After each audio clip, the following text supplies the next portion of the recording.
Hello Marseille, j'ai toujours rêvé de dire ça, donc j'en profite. Je suis hyper contente d'être parmi vous ce soir, mais oui, je peux dire ce soir. Et je voudrais remercier Fatih qui se balade de m'avoir invitée. Et je la remercie doublement de me faire passer en dernière sur la partie business pour vous parler d'un sujet que vous adorez, hein, la finance, la compta, la gestion. Je sais que ça allume des warnings dans vos cerveaux qui font pas toujours plaisir, mais c'est bien beau de prendre des douches froides tous les matins. Mais si vous avez un chiffre d'affaires aussi mince qu'un sandwich SNCF, enfin, vous pouvez vous regarder tous les jours dans le miroir et vous faire 15 affirmations « je suis une winneuse », mais que votre compte en banque vous montre le contraire. Voilà, on est d'accord, on ne rigole pas. On n'est pas à ONG and chill, on est à business and chill. Et ce que j'ai devant moi, c'est des businesswomen en devenir ou aguerris. Et d'ailleurs, j'aimerais bien savoir qui est au stade de l'idée aujourd'hui. D'accord, pas mal, pas mal. Et qui est businesswoman confirmée? Bravo!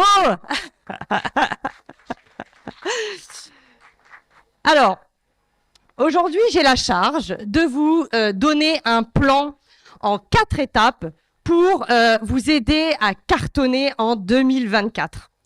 Et c'est un plan qui est inspiré de mon expérience en entreprise. Oui,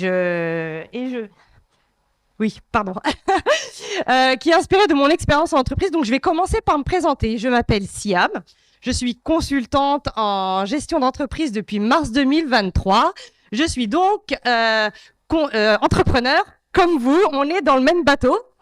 Mais avant ça, j'ai plus de 10 ans d'expérience en finance d'entreprise en tant qu'auditeur et contrôleur de gestion dans différents secteurs d'activité, dans la banque, dans la restauration, dans les services, dans le sport.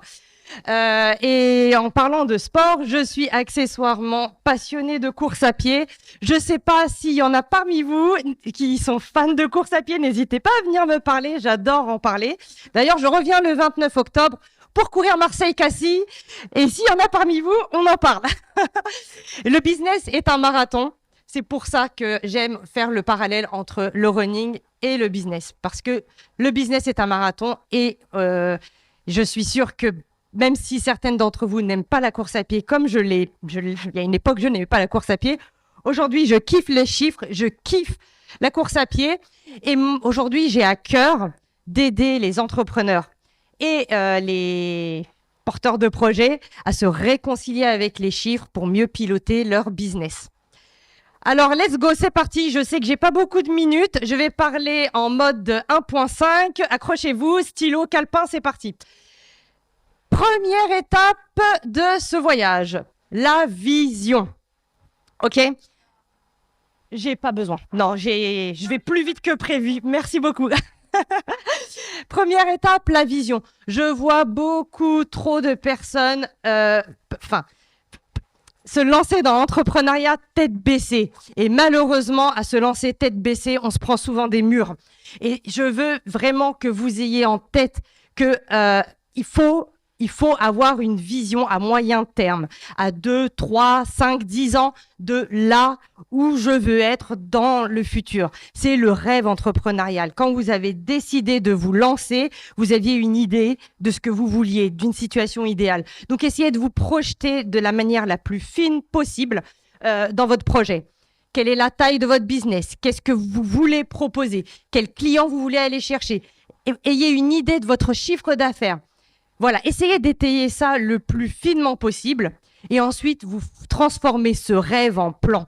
Je vous demande de chiffrer tout ça sur 3 ans. N'allons pas jusqu'à 10 ans, c'est trop compliqué. Mais sur 3 ans, commencez à planifier ce chiffre d'affaires sur les 3 années à venir, 2024, 2025, 2026. C'est ce que font toutes les grandes entreprises. Elles ont un plan à 3 ou 5 ans. Donc c'est notre première étape. Quand j'ai défini ma vision, j'ai défini où je voulais aller.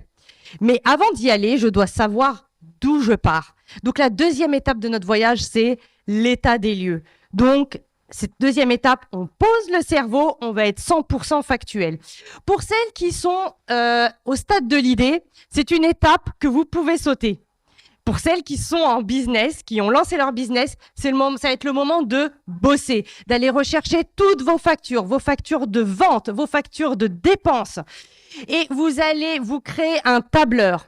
Alors, vous choisissez l'outil que vous voulez. Moi, je préfère Excel. J'adore Excel. Et je vous demande de créer 12 colonnes pour les 12 mois de l'année 2023.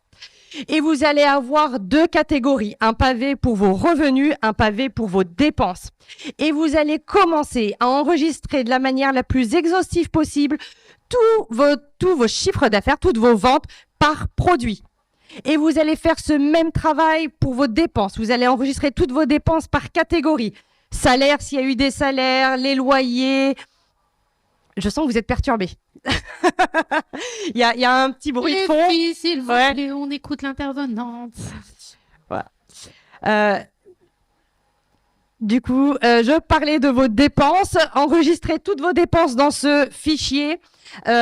Vos salaires, vos loyers, vos frais bancaires, vraiment toutes vos dépenses, notes de frais, mois par mois. C'est hyper important de le faire mois par mois parce que quand vous allez le faire, là on est en octobre, de janvier à septembre, vous allez avoir une vision claire de votre business. Vous allez savoir déjà si vous gagnez de l'argent parce que beaucoup ne savent pas. Si elle gagne ou pas de l'argent. Donc déjà, à faire cette photo-là, ça va vous permettre de savoir si vous gagnez de l'argent et d'avoir une visibilité sur la saisonnalité de votre business. Donc savoir quels sont les mois forts ou les mois calmes. Et ça va être le moment de prendre des décisions pour 2024. Donc vous allez analyser vos ventes. Vous allez identifier les produits qui se vendent le mieux, ceux qui se vendent le moins. Identifiez vos meilleurs clients, les clients qui vous font perdre de l'argent. Parce que les clients, ça ne fait pas que gagner de l'argent. Il peut nous en faire perdre si on passe beaucoup trop de temps avec lui.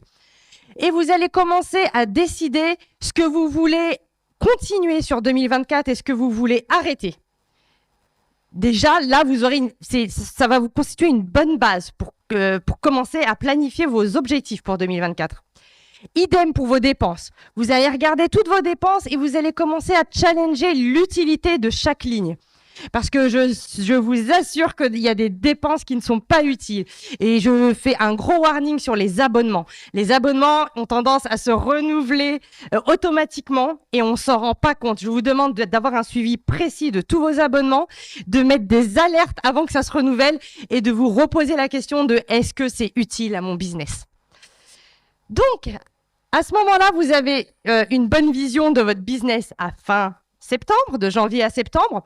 Mais avant de passer à l'étape 3, qui est définir les objectifs, j'ai besoin d'avoir une photo de l'année complète 2023.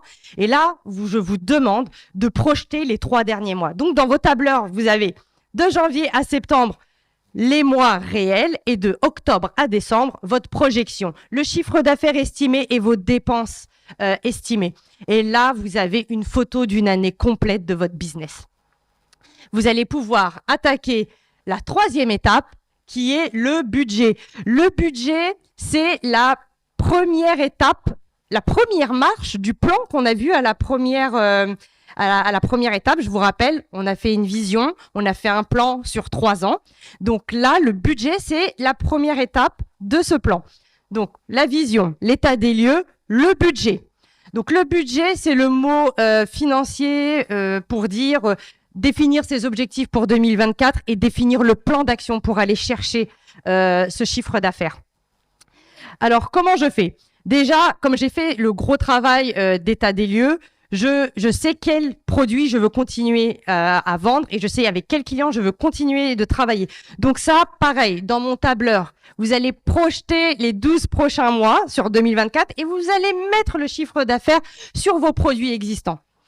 Deuxième étape de la 3e étape, vous allez commencer à réfléchir aux nouveaux produits que vous voulez vendre, aux nouveaux clients que vous voulez acquérir et éventuellement aux nouveaux canaux de distribution que vous pouvez aller explorer. canaux de distribution. Vous comprenez, c'est soit la grande distribution, les petits, le retail, Internet. Voilà, ça, c'est un canal de distribution. Vous allez faire pareil avec vos dépenses. Là, on passe au plan d'action. Comment je fais pour aller chercher ce chiffre d'affaires ambitieux? J'espère que vous avez été ambitieuse quand vous avez défini votre chiffre d'affaires. Parce que on est des Wonder Woman. On veut du business et on est dans la recherche de notre vision. Tout ce qu'on veut, c'est se rapprocher de notre rêve entrepreneurial. Donc, on va aller chercher les moyens qui vont nous permettre d'aller atteindre nos objectifs.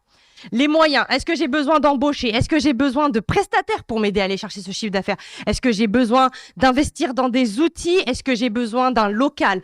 Posez-vous ces questions et allez faire des devis auprès des prestataires pour avoir un budget le plus précis possible et mensualisé. Je suis allée très vite, je suis désolée, mais normalement, à cette étape-là, vous avez une idée claire des objectifs financiers, des objectifs commerciaux, de vente que vous devez aller chercher et le plan d'action pour aller chercher ces objectifs ambitieux. Donc, on est à la 3e étape. On a vu la vision, on a vu l'état des lieux, on a vu les objectifs à court terme. Bon, qu'est-ce qu'on en fait? Eh bien, il faut un suivi. C'est la 4e étape. Comment je suis mon réel, mon année en 2024? Comment? Alors, le budget va vous servir à vous dire si vos résultats sont bons. Je veux que vous planifiez dans votre première semaine du mois de février la revue de votre résultat du mois de janvier. Vous allez, en début février, renseigner dans ce fichier toutes vos ventes, toutes vos dépenses, comme vous l'avez fait pour 2023. Et à ce moment-là, vous allez prendre le budget, vous allez avoir votre colonne janvier 2024, le budget janvier 2024, et vous allez commencer à comparer. Est-ce que je fais moins bien ou mieux que prévu? Oui, non, pourquoi? Et je le documente. J'ai un document, un onglet Excel, un fichier Word, un carnet, ce que vous voulez, où vous allez noter tous vos commentaires, toutes vos analyses. Parce que vous avez besoin d'avoir cette documentation pour comprendre par cœur votre business. Parce que quand vous allez faire cette analyse, vous allez être capable de prendre des décisions pour rectifier le tir en courant d'année. On n'attend pas la fin d'année que notre expert comptable nous donne notre résultat. Non, la finance, c'est un outil de pilotage en cours d'année pour mieux prendre les meilleures décisions et le pilotage, c'est savoir prendre les bonnes décisions en cours d'année pour me rapprocher au mieux de mon budget qui me rapproche au mieux de mon plan et de ma vision. Désolée, j'ai été hyper vite. Je sais pas si je suis dans les clous. Oui. Parfait. Et sachez que j'ai créé une formation qui rentre vraiment dans le détail, en pas à pas, de ces 4 étapes, ces 4 modules. Et j'ai un cadeau pour vous aujourd'hui, c'est que cette formation que je vends 199 €, je vous la fais à 99 €. Et la deuxième surprise, le deuxième cadeau, et j'ai eu l'idée que cette semaine, vraiment à la dernière minute, c'est que s'il y a suffisamment de personnes qui sont motivées entre vous, on se crée une équipe, on travaille ensemble ce budget. L'objectif, c'est qu'à fin novembre, vous ayez votre plan, que vous soyez réconciliés avec vos chiffres et on le fait ensemble selon un calendrier que j'ai déjà préétabli. On commence mi-octobre et on finit fin novembre. Et l'idée, voilà, c'est qu'on se soutienne ensemble, on se tag dans les réseaux sociaux, on s'aide et parce que je crois en la sororité et que je pense que ce groupe va vraiment vous aider à passer à l'action, ce qui fait défaut chez beaucoup d'entrepreneurs malheureusement. Voilà, j'ai fini. J'ai juste une dernière. On t'écoute. T'as 30 secondes, voilà, 30 secondes, qui n'a rien à voir pourtant avec ce que je viens de dire. J'ai une amie, elle s'appelle JN Erizi. Elle est en train de se battre contre la maladie. Elle a appris il y a 1 mois qu'elle avait une leucémie. Elle partage tout sur les réseaux sociaux sans tabou. Elle le transmet une force de malade. Je vous demande d'aller la suivre. Et aujourd'hui, j'aimerais qu'on fasse du bruit pour elle. Et je vais récupérer mon téléphone. On applaudit pour la salle. Merci à vous. Du bruit pour JN et pour toutes les personnes qui on t'envoie toute notre force. Merci.